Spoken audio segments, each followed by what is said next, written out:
Здравейте, казвам се Огнян Апостолов и за последните 2 години и половина активно се занимавам с дигане на тежести. Няма да излъжа, ако кажа, че ми е голяма страст. За това време съм събрал немалко опит и знания, които много бих искал да споделя с вас. Тук за мен начало на епизод 1.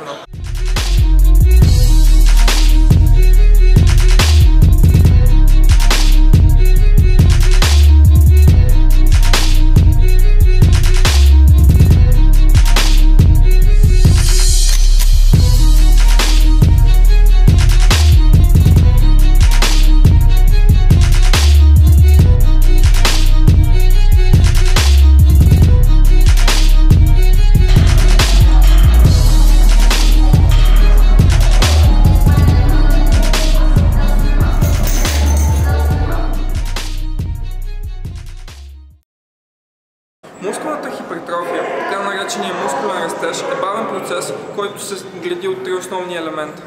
Правилно хранене, адекватен сън и не на последно място оптимални тренировки. Днес ще обърнем внимание на третата точка от списъка – тренировките. Нека започнем с разбирането на най-големия мит. Трябва ти тренировки с много повторения, за да станеш голям. Не. Доказано е, че при натуралните атлети има силна зависимост между силата и обема. И едното не може да съществува без другото. Значението на това е, че мускулната хипертрофия изисква баланс между силови и обемни тренировки или още по-кратко градуване на ниски 4 до 6 и високи 12 до 15 повторения. След като това е ясно, нека поговорим за двата основни подхода към мускулна хипертрофия – високо натоварване и високо обемни тренировки. И при двата типа имаме един общ фактор, който е общ обем за седмица на мускулна група. При първия тип обемът е нисък, около 6 серии за мускулна група седмично, но натоварването е високо, като се стига от 3 до 1 повторение. При втория има висок обем, около и над 18 серии за мускулна група седмично, като е важно да се отбележи, че сериите, включени в общия обем, са само работни серии, т.е. до отказ или с лоша форма. В тях не се влизат загряващите серии.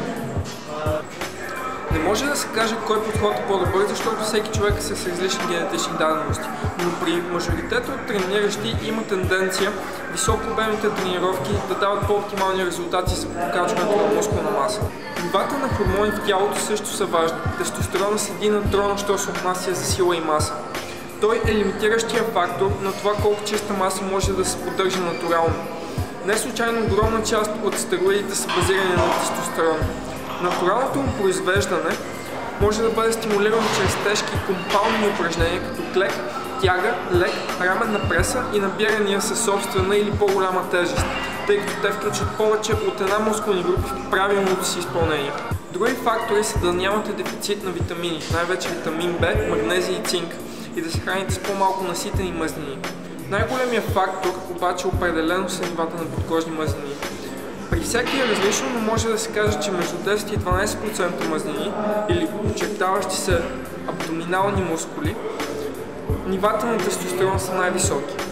Това означава, че мръсният bulk, т.е. този, в който идеята е да се качи възможно най-много маса, без да се интересувате дали е мускул или мазнини, е по-малко ефективен от чистия bulk, що се отнася до чиста мускулна маса.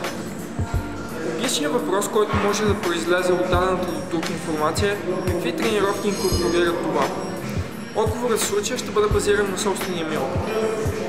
Тренировки от тип цяло тяло 3 до 4 пъти седмично с 4 до 6 работни серии на упражнения за мускулна група или нейните разновидности като горна, долна част, в която един ден се тренира горната част на тялото, в следващия се тренира крака, или бутане, дърпане крака, като в различните дни се правят само бутащи, само дърпащи или само крака.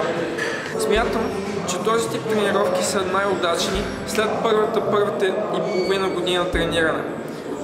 По време на началния стадий по-ефективен би бил 6-дневен сплит, в който всяка мускулна група се тренира по 2 пъти седмично.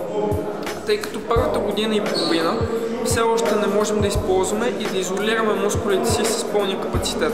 Също е важно от самото начало да започнем да изпълняваме главните движения – тяга, клек, лек, раменна преса и набирания, поне веднъж седмично с правилна форма. Но, както казах, Всеки е различен и може да има нужда от различен подход. Затова е изключително важно да знаем какви са начините и да можем да избираме. Благодаря ви за вниманието и се надявам да се видим и следващата седмица. До тогава, приятна тяга!